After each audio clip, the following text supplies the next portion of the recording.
Nós estamos lendo do Srimad Bhagavatam, com tradução e comentários, por sua divina graça, A.C.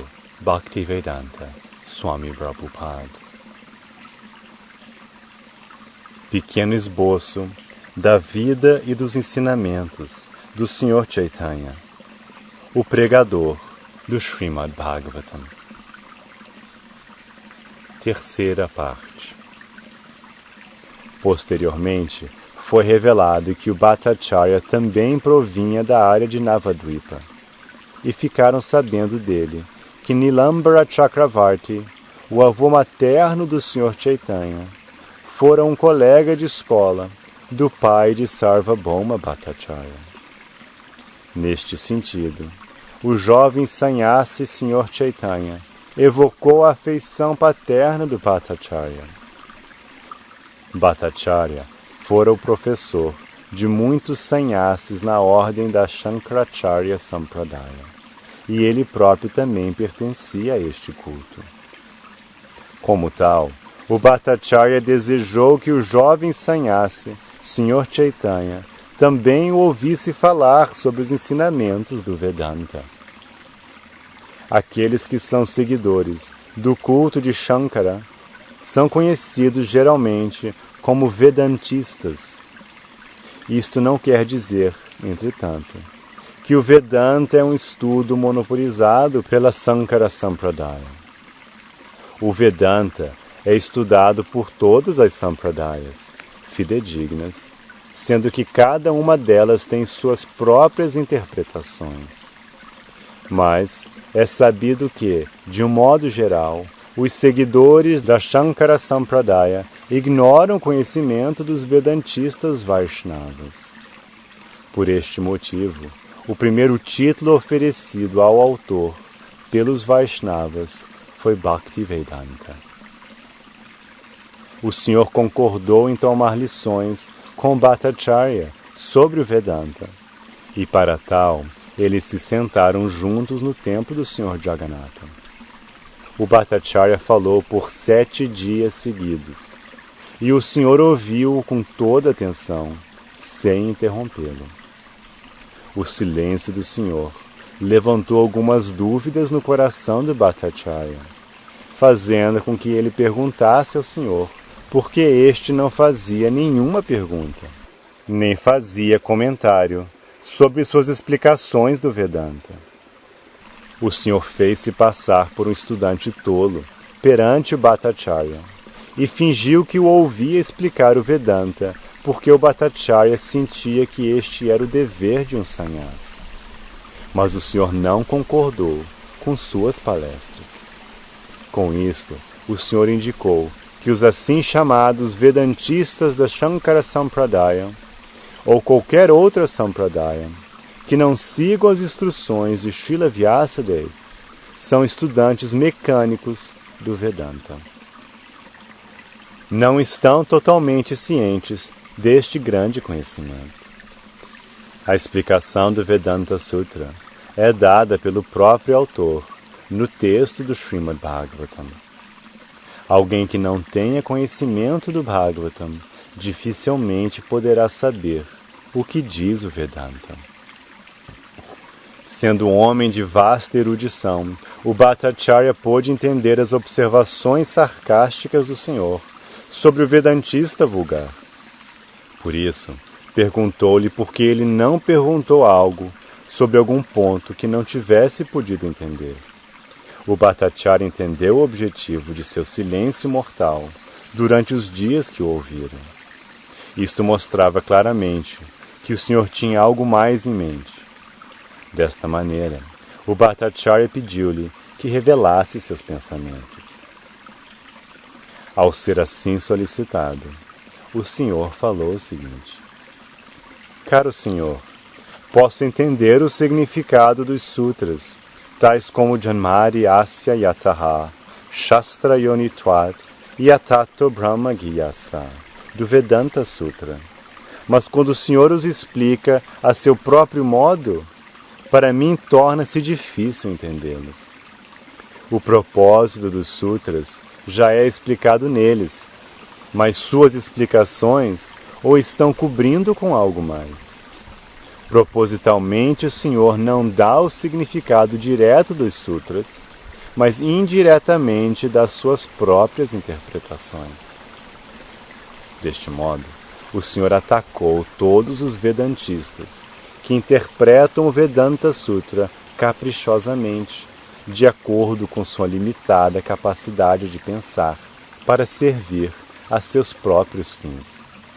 Essas interpretações indiretas das literaturas autênticas, tais como o Vedanta Sutra, são condenadas aqui pelo Senhor. O Senhor continuou. Srila Vyasadeva resume os significados diretos dos mantras dos Upanishads no Vedanta Sutra. Infelizmente, o Senhor não aceita o significado direto destes mantras. O Senhor os interpreta indiretamente, de forma diferente.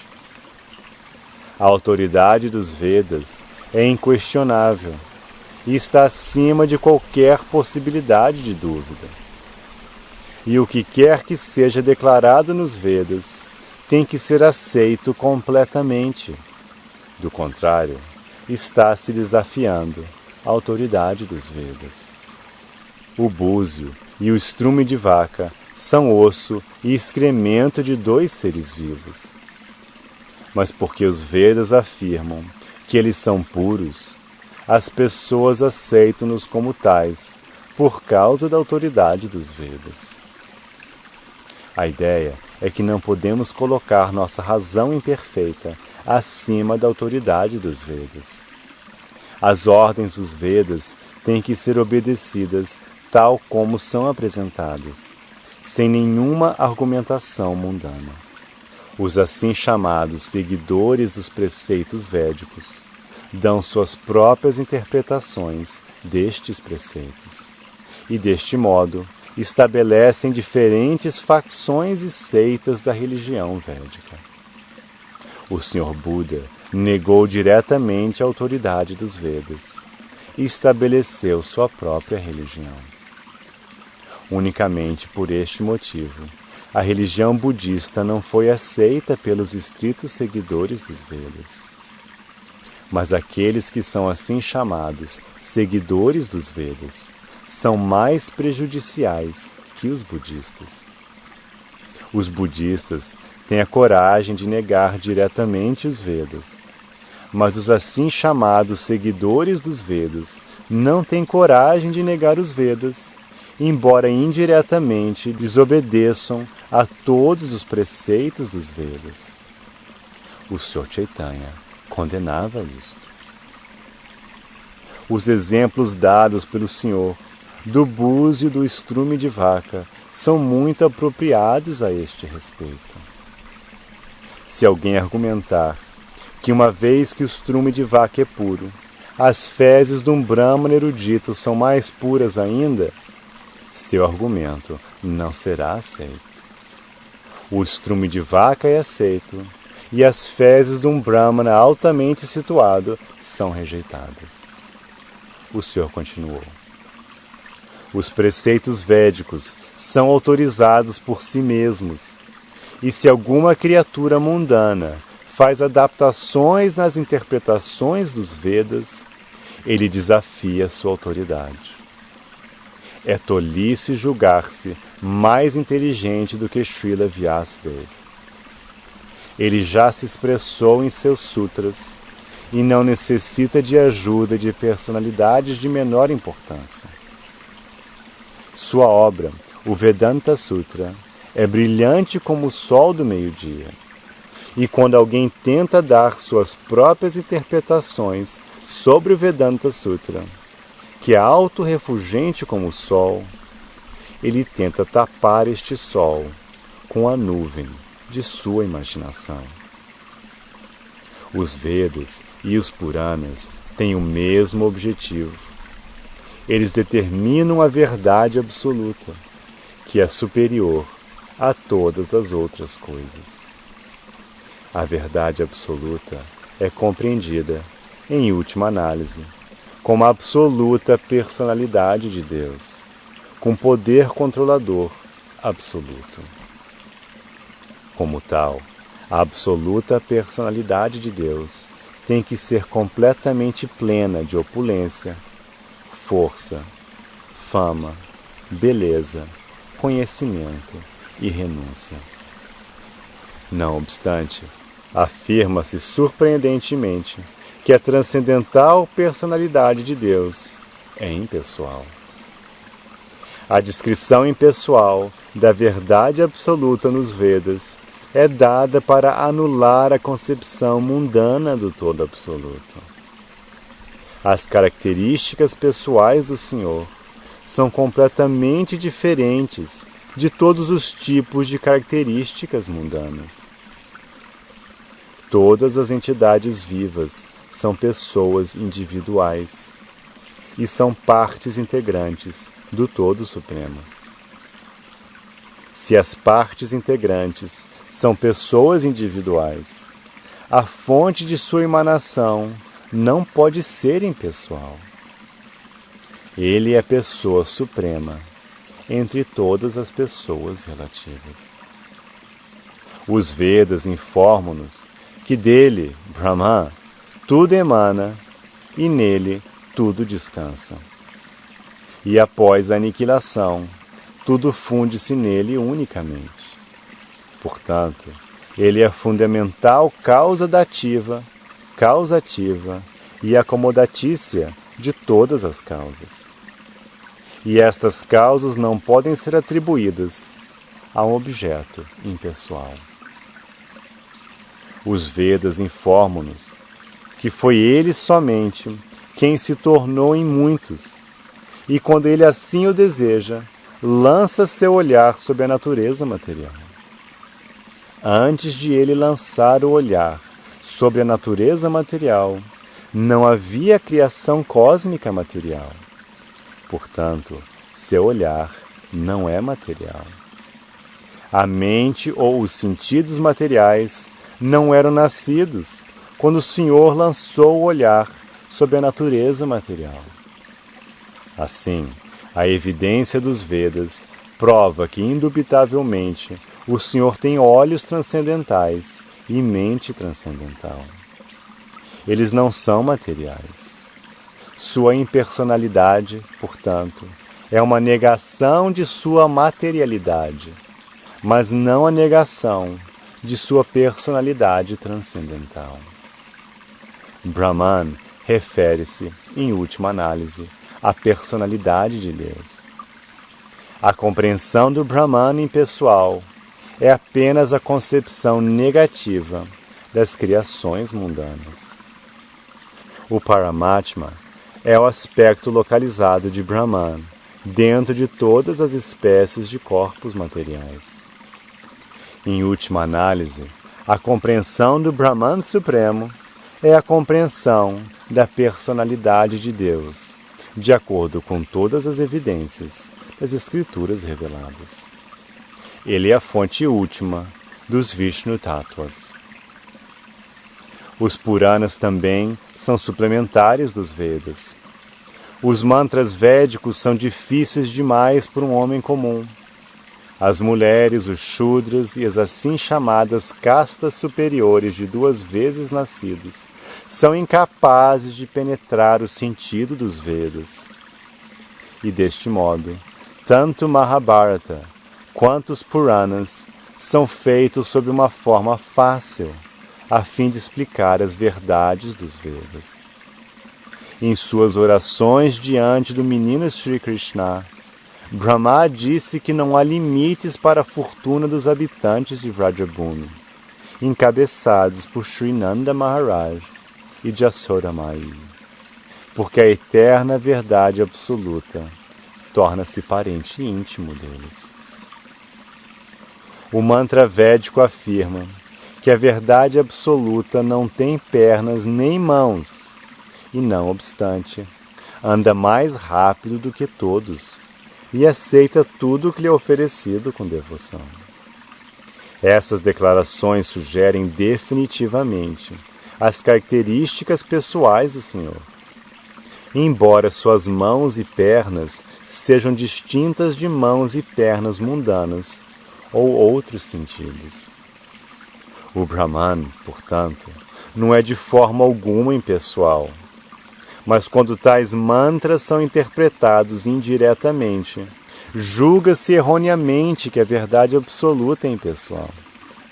A verdade absoluta, a personalidade de Deus, é plena de todas as opulências, e por isso tem uma forma transcendental de existência, conhecimento e bem-aventurança plenas. Como então pode alguém afirmar que a verdade absoluta é impessoal?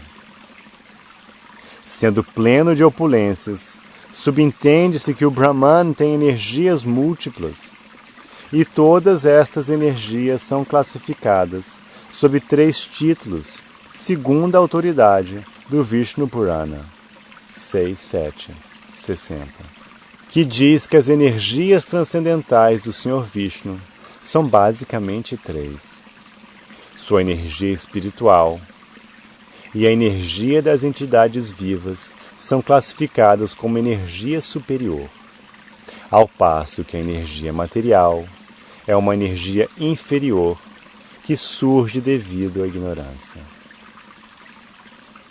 As energias das entidades vivas é tecnicamente chamada energia Kshetragya. Esta Kshetragya Shakti, apesar de ser igual ao Senhor em qualidade, é subjugada pela energia material devido à ignorância e desta maneira sofre todas as espécies de misérias materiais. Em outras palavras, as entidades vivas estão localizadas na energia marginal entre as energias superior, espiritual, e inferior, material. E na proporção do contato do ser vivo, ou com a energia material, ou com a espiritual, a entidade viva situa-se em níveis proporcionalmente superiores ou inferiores de existência.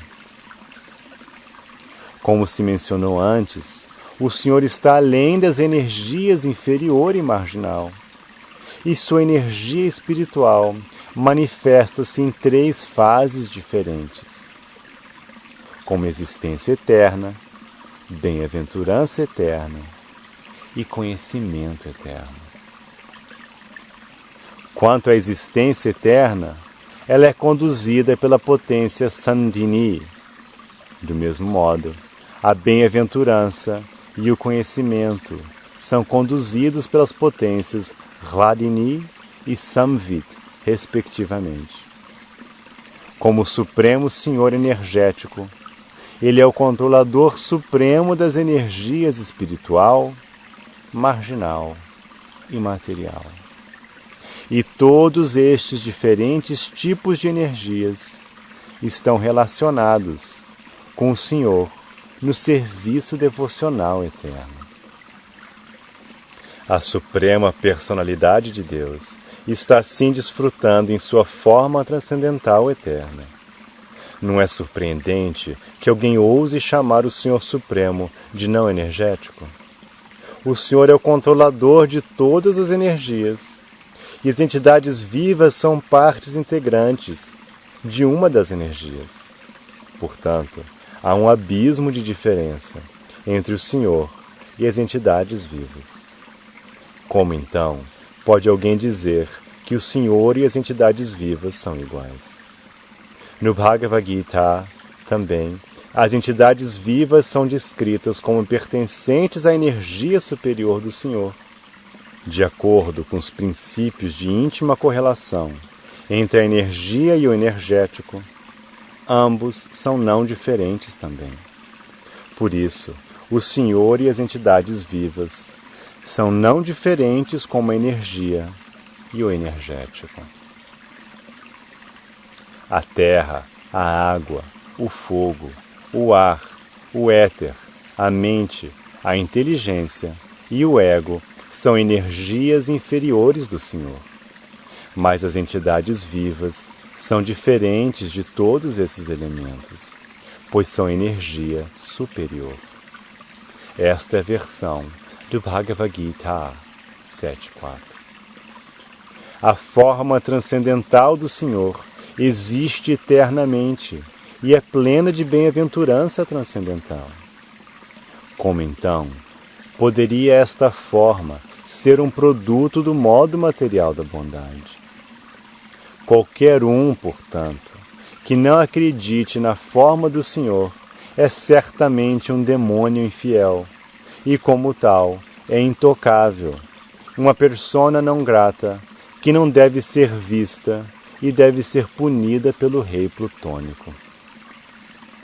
Os budistas são chamados de ateístas porque não têm respeito pelos Vedas, mas aqueles que menosprezam as conclusões védicas, como mencionamos anteriormente, pretextando ser seguidores dos Vedas, são, na verdade, mais perigosos do que os budistas. Sri Vyasadeva bondosamente compilou o conhecimento védico em seu Vedanta Sutra. Mas se ouvimos o comentário da escola Mayavada, que é representada pela Shankara Sampradaya, certamente seremos desencaminhados no caminho da realização espiritual. A teoria das emanações é o tema inicial do Vedanta Sutra. Todas as manifestações cósmicas são emanações da absoluta personalidade de Deus, através de suas diferentes energias inconcebíveis. O exemplo da pedra de toque é aplicável à teoria da emanação. A pedra de toque pode converter uma quantidade ilimitada de ferro em ouro, e mesmo assim a pedra de toque permanece tal como é. De forma similar, o Senhor Supremo pode produzir todos os mundos manifestados através de suas energias inconcebíveis, e não obstante, ele é pleno e imutável. Ele é Purna, completo, e apesar de um número ilimitado de Purnas emanarem dele, ele ainda é Purna.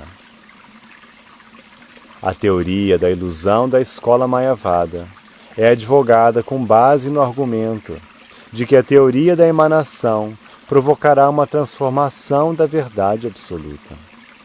Se fosse assim, Vyasadeva estaria errado. Para evitar isto, eles habilmente inventaram a teoria da ilusão. Mas o mundo, ou a criação cósmica, não é falso, como afirma a escola Mayavada. Simplesmente não tem existência permanente. Uma coisa impermanente não pode ser chamada de totalmente falsa. Mas a concepção de que o corpo material é o eu é certamente errada. O pranava, Om, ou Omkara nos Vedas, é o hino primordial. Este som transcendental é idêntico à forma do Senhor. Todos os hinos védicos baseiam-se neste pranava Omkara. Tatvamasi é apenas um termo integrante nos textos védicos. E por isto essa expressão não pode ser o hino primordial dos Vedas. Sripad Shankaracharya dá mais ênfase ao termo integrante Tatvamasi do que ao princípio Omkara primordial. O Senhor falou assim sobre Vedanta Sutra e refutou todas as teorias da escola Mayavada. Em nossos ensinamentos do Sr. Chaitanya, explicamos mais elaboradamente todas estas complexidades filosóficas. O Srimad Bhagavatam esclarece todas elas. O Bhattacharya tentou defender-se e a sua escola Mayavada com malabarismos de lógica e gramática, mas o Senhor o derrotou com seus argumentos vigorosos.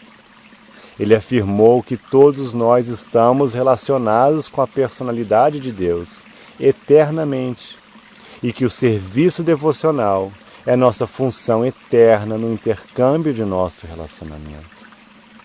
O resultado de tais intercâmbios é atingir prema, ou amor a Deus. Quando se atinge o amor a Deus, automaticamente surge o amor por todos os outros seres, porque o Senhor é o somatório de todos os seres vivos. O Senhor disse que a exceção destes 3 itens, a saber, relação eterna com Deus, intercâmbio de tratos com Ele e a consecução de amor por Ele, tudo que é ensinado nos Vedas é supérfluo e inventado. O Senhor acrescentou ainda que a filosofia Mayavada, ensinada por Sripad Shankaracharya, é uma explicação imaginária dos Vedas, mas que ela teve que ser ensinada por ele, Shankaracharya, porque a personalidade de Deus mandou que ele assim o fizesse. No Padma Purana, é declarado que a personalidade de Deus mandou o Sr. Shiva desviar a raça humana dele, a personalidade de Deus. Foi preciso ocultar a personalidade de Deus dessa maneira para que as pessoas se sentissem animadas a gerar cada vez mais população. O Sr. Shiva disse a Devi: na Kali Yuga, pregarei a filosofia Mayavada, que nada mais é que budismo camuflado, disfarçado de Brahmana. Após ouvir todas essas palavras do Sr. Sri Chaitanya Mahaprabhu, o Bhattacharya encheu-se de admiração e respeito e olhou para ele em silêncio mortal. O Senhor então animou-o, garantindo-lhe que não havia motivo para admiração. Eu digo que o serviço devocional à personalidade de Deus é a meta máxima da vida. Aí ele citou um shloka do Bhagavatam e garantiu-lhe de que mesmo as almas liberadas, que estão absortas no espírito e na compreensão espiritual, também aceitam o serviço devocional ao Senhor Hari, porque a personalidade de Deus tem qualidades transcendentais tais que atrai o coração da alma liberada também. Então, o Bhattacharya desejou ouvir a explicação do shloka Atmarama do Bhagavatam 1.7.10. Primeiramente, o Senhor pediu que o Bhattacharya o explicasse, e depois disso ele o explicaria. O Bhattacharya explicou o shloka de forma acadêmica, dando ênfase especial à lógica. Ele explicou o shloka de 9 maneiras diferentes, baseando-se principalmente na lógica, porque ele era o mais renomado erudito em lógica da época. Após ouvir o Bhattacharya, o Senhor agradeceu-lhe pela apresentação acadêmica do shloka e depois, a pedido do Bhattacharya, o Senhor explicou o shloka de 64 maneiras diferentes, sem tocar nas 9 explicações dadas pelo Bhattacharya.